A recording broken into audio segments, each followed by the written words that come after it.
dub. Yeah. What you know? We got a new motto this year. MCF. Money comes first. We got cash to get. Yeah. What up? It's the man about town, Virgil Berry, aka Stacks with the Facts. And y'all know y'all tuned in to a Real Talk podcast, right? Now, today's video, we're gonna go in on something that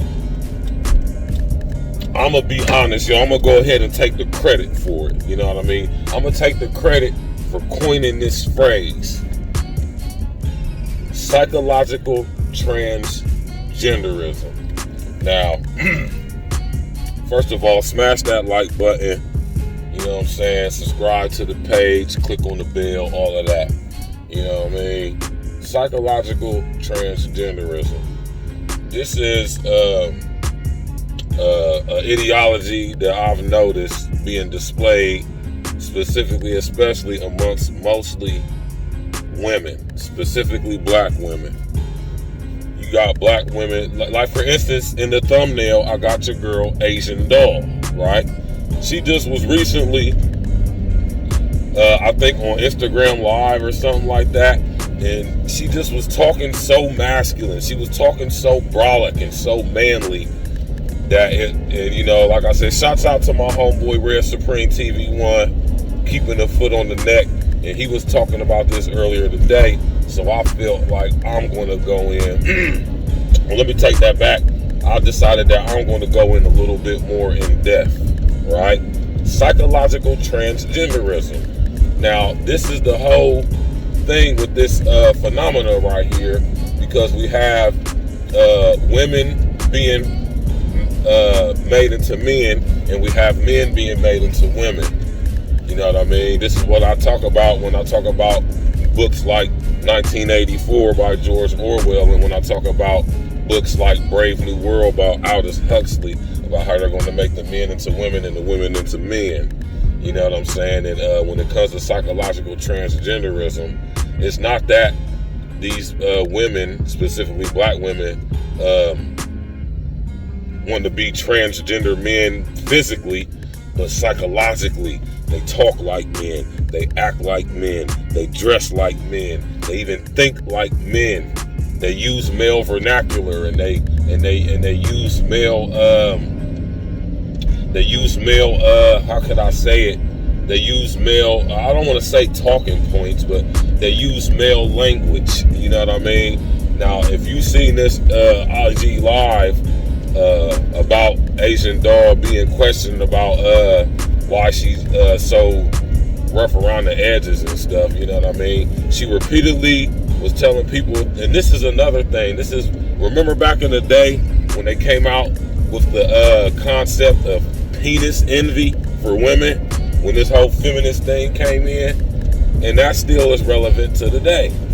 You know, a lot of women psychologically want to be men, right? And the reason they want to be men is because men run stuff, right? We are the ones who run society in the world. And with that whole feminism thing came in, you know what I'm saying? It totally blurred the lines between what masculinity and femininity actually is, right? Now, when you come to old girl Asian Doll and a lot of other black females like her, notice how rough around the edges these women are. This is all a culmination of growing up without a father, being raised by a single mother, right? And coming up in the, you know, the environments that we come up in. You know what I mean? And I just wanted to touch on this real quick, because not only that, but on the flip side, there's a lot of males out there who are psychological transgender women. They talk like women. They use female talking points. They use female vernacular. You understand what I'm saying? They even want to, like I said, they talk like female women. They think like females. They even use the same vernacular, the same words, the same language, the same lexicon. You know what I mean? It is just something that I've noticed. Now, this goes back like I also say, to Willie Lynch. This goes back to Margaret Sanger and what she was doing at Planned Parenthood.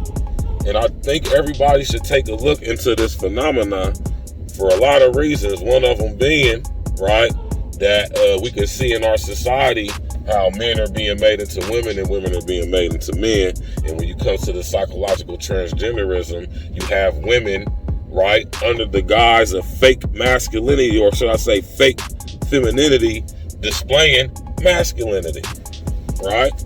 And then on the reverse side, you got men displaying masculinity or disguise or displaying femininity disguised as masculinity.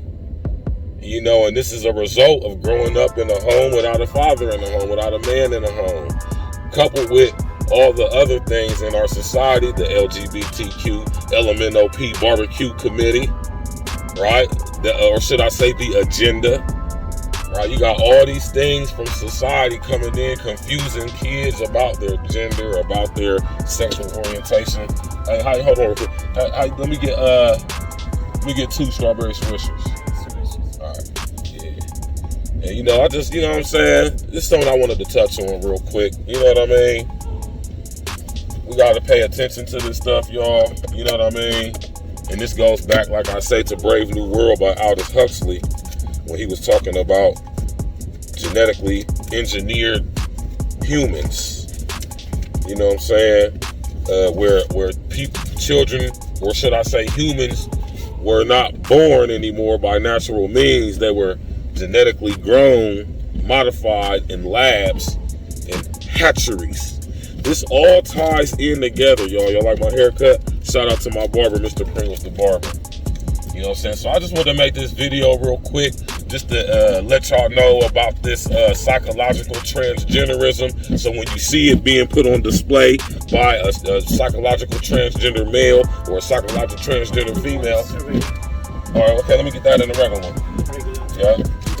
All right. So when you see it on display, you will know what to look for. You already know, man. Hit that like button. Subscribe to the page. It's your guy Stacks with the Facts, April Talk Podcast. Tap in, tune in. You know what I'm saying? And if y'all got any questions, please hit me up on the email at artmediallc@yahoo.com. You know what I'm saying? I will gladly expound on this ideology that I came up with of psychological transgenderism. Hey,